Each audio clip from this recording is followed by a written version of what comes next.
The next step in the deployment phase is the conceptualization of the business model around your solution.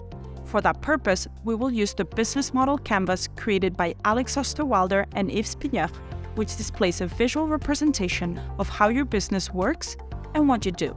Remember, the business model is the foundation of your business. It includes several components that explain what your business is about. It also tells a story about how you create and deliver value to the market. We will now review the 9 components of the business model canvas and define how those were approached with the toolkit. With regards to customer segments, we address ourselves to entrepreneurs in the making, professors, and facilitators. We already talked about our proposition.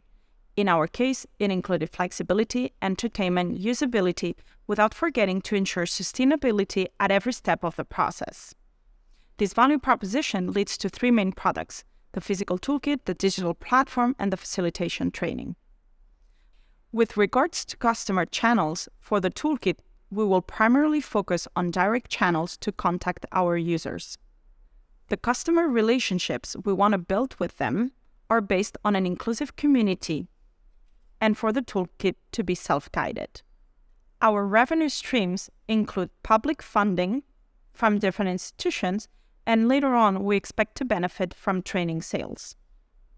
Some of the key resources that we have include the digital platform, which has been developed, the UB and Start UB brands, and all the team behind the idea of the toolkit. Some of the key activities we will be involved with would include the digitalization of the toolkit, content creation, promotion, and training. Our key partners include not only the different faculties within the University of Barcelona, but also our network of startups and entrepreneurs.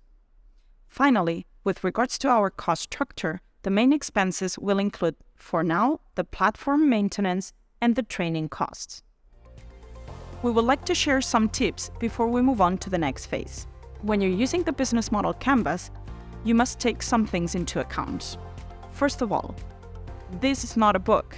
You don't have to write a text within the canvas. Keep it visual, keep it short, and make sure to only include the key elements of what drive your business. Also, take it one step at a time.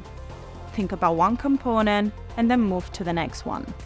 Remember that anything that you include in the conceptualization of your business model will need to be validated with the market. Talk to your stakeholders or any other group of people that can assure you that this is the right way to go. And remember that this is a process of trial and error. A business model is never something closed. It will evolve as your business grows. Keep it in mind.